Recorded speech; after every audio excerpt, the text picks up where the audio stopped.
So do do the students with different majors, they choose like different countries to go?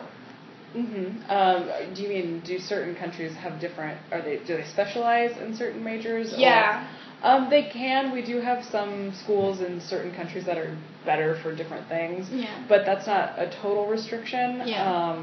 We can really send a student wherever they want to go, but Yeah. it's just easier in some cases. Like, I think most of our engineering programs go to somewhere in Europe, but we do have a program that we have a way to send people to go to India for engineering, Yeah. but it's kind of just what the student is interested in that drives it. So yeah, so you just mentioned that in different major they have some countries like they would like to go, and you said the engineering school they would go to Europe. Like what country would they choose? Let's see, where we actually have the brochures back here. Okay. We use these quite a bit when we're doing it. I think there's one in there is one in New Zealand, which is in Europe, obviously, but I think Scotland is the other big one. Okay. And I think that we have a couple maybe in the UK as well. Okay. But it really, again, kind of depends. Engineering is a major that's a little bit harder, but for like anthropology, like I did, I really could have gone almost anywhere. But I went to India. That's where I studied abroad because I was interested in Indian culture. So it's kind of just really depends on the student. So. Okay. So, in your opinion, what are some very popular countries for American students to study abroad? In Europe? Or anywhere? Italy is actually our number one. And then I would probably guess that the UK would be second after that. And then we have a lot of students that go to Spain or Costa Rica.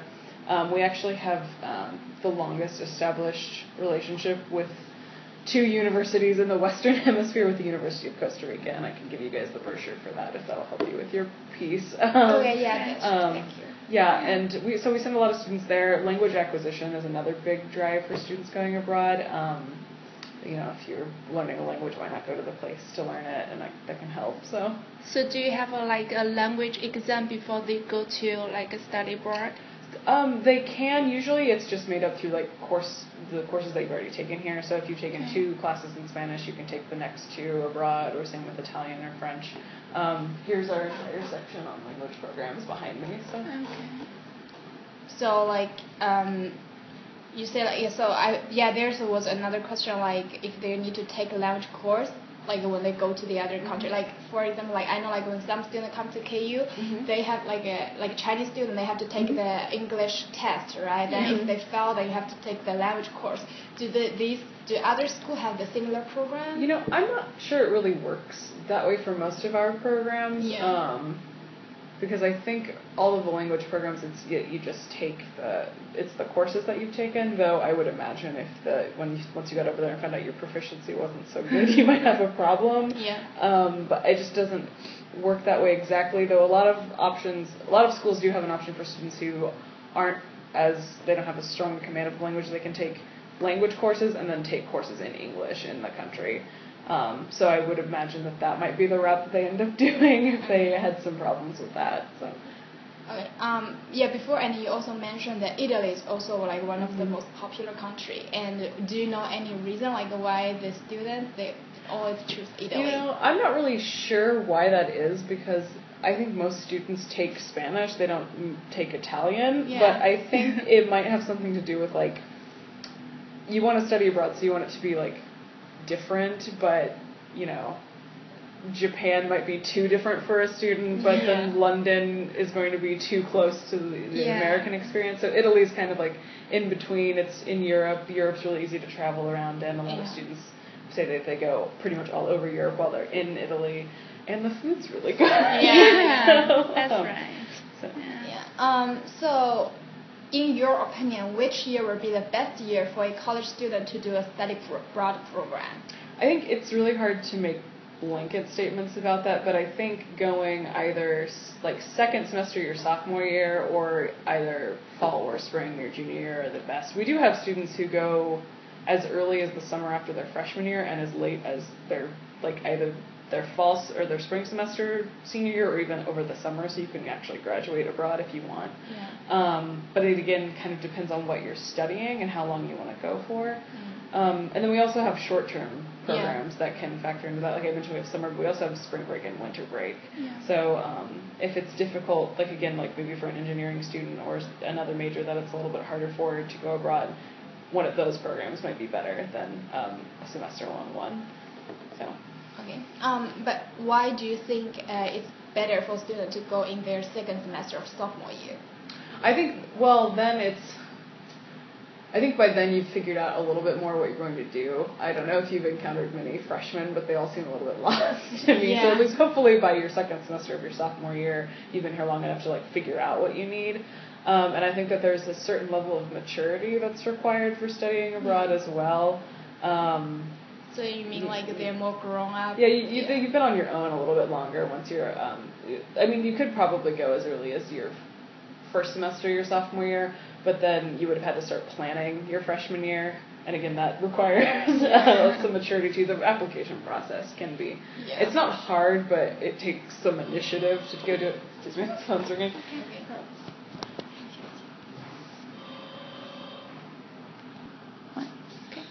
So, like I know like KU study program they have like different countries like the student they can pick. So how does KU study abroad program collaborate with the different college from each country? That I don't know as much about that as the coordinators would, and that's not how all of the schools actually work. We do have relationships with several universities. Most of them are in the UK. And there it's like a direct exchange where they send us students and we send them students. With the University of Costa Rica, I don't think that one's an exchange program as much as we just have been doing it for so long that the relationship is just so well established and everyone knows everyone. But then you can have other situations where, like the one that I went on, I had to go through a private company. So I went through AIFS, I signed up through the company, and the company found the school, and it was because I think I need to help these students really quick. Okay. But if you we can wait you okay. if you want. Yeah. All right.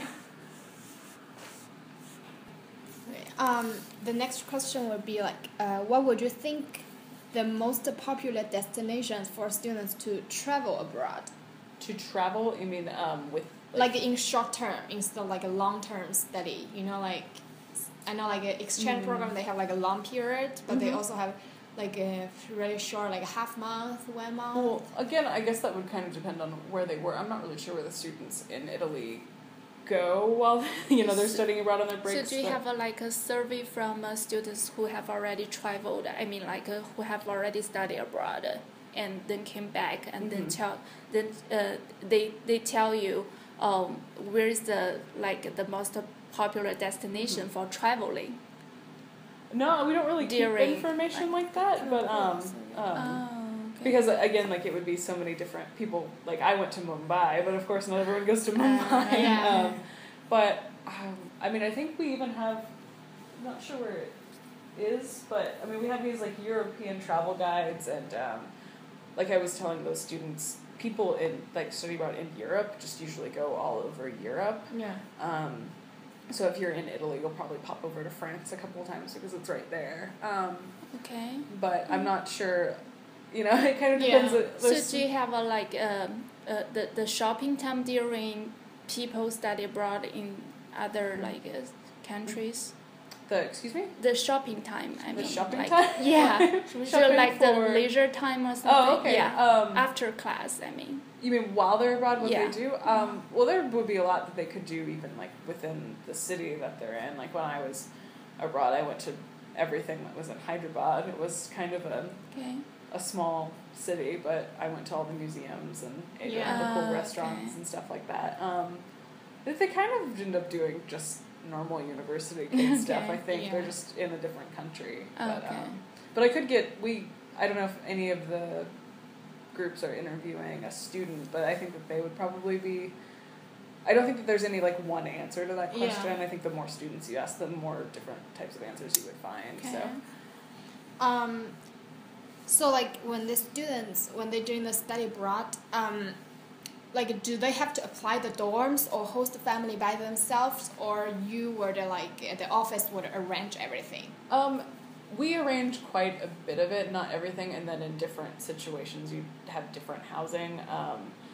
If it's a dorm situation, it's usually handled by the university that you're going to, so we would give you the form, but then we send it off to them, and then we'll contact you about it. But how about the host family or homestay?